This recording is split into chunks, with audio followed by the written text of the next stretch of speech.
작약을 심을 때 가장 중요한 거는 가장 높은 눈이 어디 있는가를 확인하는 겁니다. 가장 높은 눈이 지면에서 약 5cm 정도 아래로 내려오게 하는 게 좋습니다. 일단 첫 번째로 작약은 한번 자리를 잡으면 50년 이상 매년 아름다운 정말 화려한 꽃을 볼 수가 있어요. 작약 뿌리는 이 한약재로도 활용이 잘 되고 있습니다. 그래서 버릴 게 없고요. 이 작약은 꽃이 화려하지만 이 화려한 꽃이 60일 이상 겨울철에 정말 이 추운 날씨에 노출이 되어야만이 풍성한 개화가 가능합니다. 우리도 고생도 좀 하고 힘든 시간이 지나고 행복한 일들이 찾아오듯이 이 작약도 60일 이상 겨울철 혹한을 견뎌야만이 꽃을 피운다. 작약은 개화 기간은 기본적으로 일주일 내외로 굉장히 짧습니다. 이 작약을 오래 보기 위해서는 작약의 조기 개화 품종, 중기 개화 품종, 또 후기 개화 품종 요 셋을 한 방에 조합을 하면은 한 달 넘게 작약을 볼 수가 있습니다.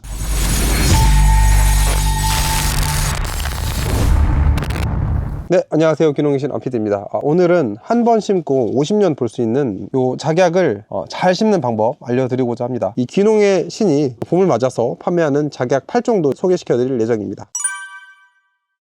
작약 그리고 목단 헷갈려 하시는 분들이 굉장히 많아요. 첫 번째, 우리가 알고 있는 이 작약이라는 거는 초본 작약, 풀작약을 말합니다. 이게 바로 이 풀작약의 뿌리죠. 겨울이 되면 이렇게 상부가 다 날아갑니다. 얘네들이 새로운 뿌리를 이렇게 받습니다. 새로운 줄기에서 잎과 꽃이 모두 새롭게 성장하는 거, 그게 바로 우리가 알고 있는 초본 작약의 특징이라고 할 수가 있습니다. 그럼 여러분이 알고 계신 목단은 뭘까요? 목단도 작약의 종류지만 목작약이라고도 하고요. 시중에서는 목단이라는 이름으로 많이 알려져 있죠. 제가 이 목단도 이렇게 가지고 와봤어요. 얘네들은 이 초본 작약이랑 어떤 점이 결정적으로 다르냐, 겨울에 이 상순이 다 날아가지가 않습니다. 목단 같은 경우는 이 초본 작약보다는 꽃은 더 적게 피더라도 더 크고 화려하게 핀다. 초본 작약은 꽃은 작지만 많이 피고요, 이 목단은 꽃은 크지만 조금 더 적게 핀다. 그리고 나무처럼 자란다. 참고로 말씀드리자면 이 목작약 같은 경우는 뿌리를 자기들 뿌리를 쓰는 게 아니라 초본 작약의 뿌리를 가져다 씁니다. 그래서 여기 보시면은 이렇게 접을 붙인 걸 보실 수가 있어요. 아랫부분은 초본 작약의 뿌리, 윗부분은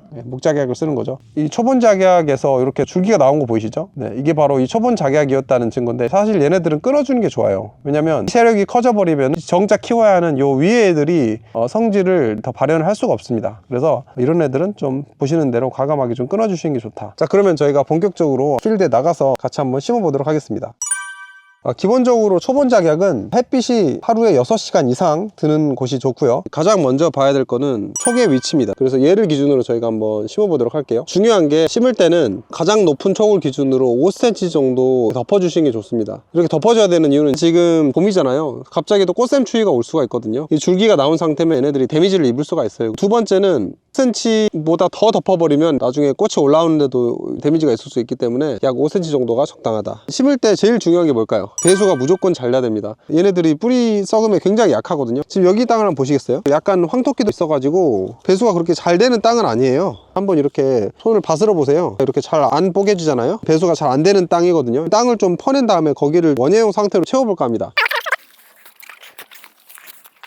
폭은 한 90cm 정도로 넓게 만들어주는 게 좋습니다. 얘네들이 나중에 이 뿌리가 커지거든요. 뿌리가 커지면은 감당이 안 됩니다. 그래서 근데 만약에 여러 개를 심으시는 경우에는 작약 길이는 최소한 60cm 정도 간격을 확보를 해주시고, 줄 간격은 45cm 정도로 심으셔도 무방합니다.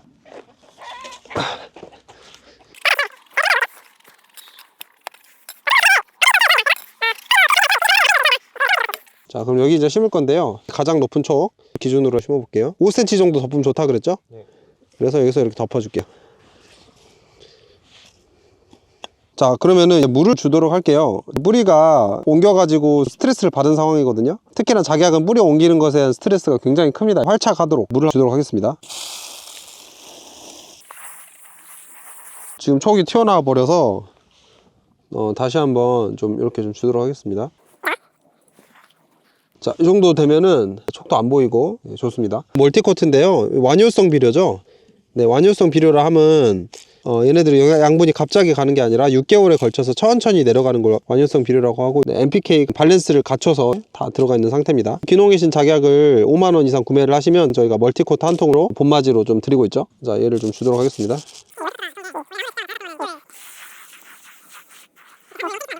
자, 코랄 선셋 저희가 여기다 이렇게 심었습니다. 올해 꽃이 피기를 기대하면서 그러면은 올 봄에 여러분이 심으시면 좋을 만한 작약 8종에 대해서 소개를 먼저 해드리고 싶은데요. 자, 첫 번째는요, 알러티입니다. 색상은 연한 핑크에서 이 중심부가 크림 화이트로 나중에 변하고요.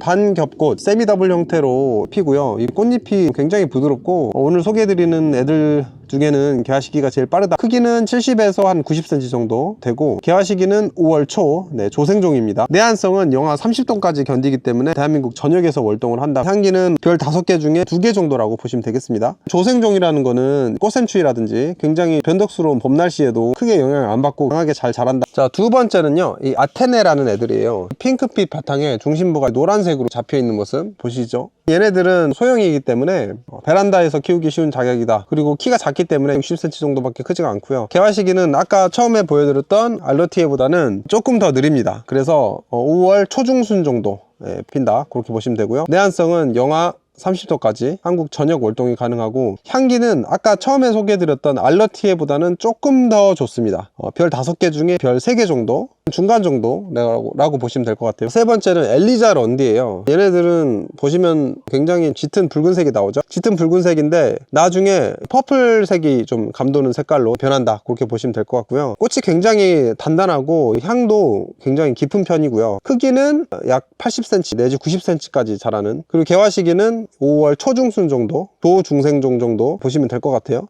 내한성은 당연히 모든 품종이 강하죠. 영하 30도까지 견디고 향기 역시 별 5개 중에 한 3개 정도는 된다.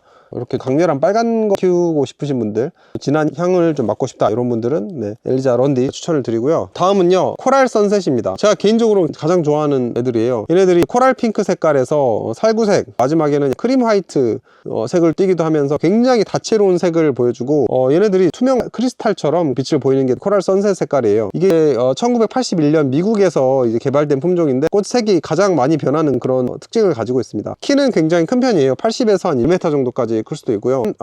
앞서 보여드린 요 3가지 애들보다 조금 더 느린 5월 중순에서 말, 그때쯤 꽃이 피는 애들입니다. 내한성은 영하 30도까지 당연히 견디고 향기가 그렇게 많이 나는 편은 아니에요. 별 5개 중에 한 2개 정도.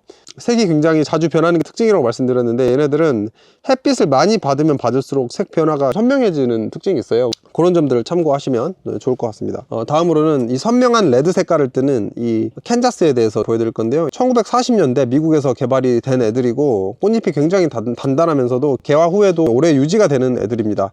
키는 80에서 90cm 정도 되고요. 개화 시기는 5월 중순, 중생종이라고 보시면 될 것 같고요. 내한성 마찬가지로 영하 30도, 전국에서 월동 가능합니다. 향기가 그렇게 강한 편은 아닙니다. 별 2개 정도 보시면 될 것 같습니다. 자, 다음은 이제 보울 오브 뷰티입니다. 바깥쪽은 연핑크, 그리고 꽃 안쪽은 크림 화이트 색깔로 피는 애들이고 1949년 네덜란드에서 개발된 이 겹꽃 형태의 꽃이고요. 개화가 굉장히 풍성하고 크기는 80에서 1m 정도로 크고요. 개화 시기는 5월 중후반 정도, 내한성은 영하 30도 견디고요. 방금 소개해드린 애들 중에 향기가 가장 강한 편입니다. 그래서 별 5개 중에 별 4개 정도로 향기가 강한 편이다. 꽃이 굉장히 커요. 얘들이 키우는 분들은 얘네들이 쓰러지지 않도록 꽃 지지대를 활용하시면 좋겠다, 그렇게 말씀을 드릴게요. 개인적으로 가장 좋아하는 작약입니다. 더치스 드 네무스인데요, 순백의 크림 화이트 색깔이고 중심부는 연한 레몬빛을 띠고요. 1856년에 프랑스에서 개발된 클래식입니다. 크기는 약 90에서 1m 정도고 개화 시기는 5월에서 6월까지 중만생종, 그리고 내한성은 마찬가지로 영하 30도까지 견디고 향기가 별 5개 중에 5개, 가장 강하다. 향을 어떻게 하면 많이 맡느냐, 이런 분들이 계신데 향을 많이 맡는 방법은 간단합니다. 햇빛이 많으면 많을수록 꽃이 크고 향이 강해진다. 자, 마지막으로 사라 베른하르트입니다. 연한 핑크 색깔로 나오다가 나중에는 중심부가 더 진하게 핑크빛으로 도는 애들입니다. 1906년 프랑스에서 개발된 전 세계적으로 가장 인기가 많은 작약 품종 중에 하나라고 보시면 될 것 같아요.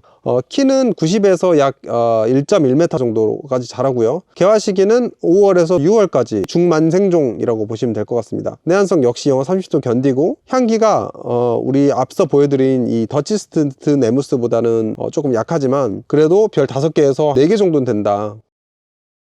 제가 50년 동안 핀다고 말씀드렸잖아요. 1년 차에는 잎이 굉장히 많이 자라면서 꽃이 피지 않을 수가 있어요. 그렇다고 해서 너무 실망하실 필요가 없는 게, 내년 되면은 꽃이 2배로 더 피고요. 3년차부터는 완전하게 장착을 하면서 애들이 꽃을 점점점 늘려간다. 작약이 꽃이 무겁기 때문에 쓰러질 수가 있어요. 이 지지대를 심고 나서 묶어주는 분들이 계시거든요. 온라인 쇼핑몰 같은 데 보면은 6,000원 내외로 해서 지지대가 있습니다. 꽃이 피면은 지지대를 걸어서 묶어주는 것도 방법이고요. 만약에 나는 작업이 번거롭다 이런 분들은 꽃꽂이용으로 일찍 수확해가지고 지지대 없이 할 수가 있습니다. 그리고 작약이 자라면 자랄수록 세력이 계속 오른쪽으로 점점점 커져요. 얘네들이 너무 커지면은 뿌리를 나눠서 번식을 하실 수 있습니다. 작약 재테크라고 봐야 되겠죠. 제가 이 번식에 관련된 영상은 기농리신에서 제작을 해놨으니까 오른쪽 상단 클릭하셔서 보시면 되겠습니다. 이제 가을 이후의 관리가 중요한데요. 꽃이 일단 지고 나면은 잎을 그냥 제거하지 말고 그냥 그대로 두시는 게 좋습니다. 뿌리에 영양분이 저장이 될 수 있도록 겨울이 오기 전까지는 잎을 최대한 갖고 있는 게 유리하고요. 첫 서리가 오면은 그때 시든 잎을 제거를 해줘야 됩니다. 만약에 시든 잎을 너무 또 오랫동안 방치해버리면 질병의 원인이 될 수가 있기 때문에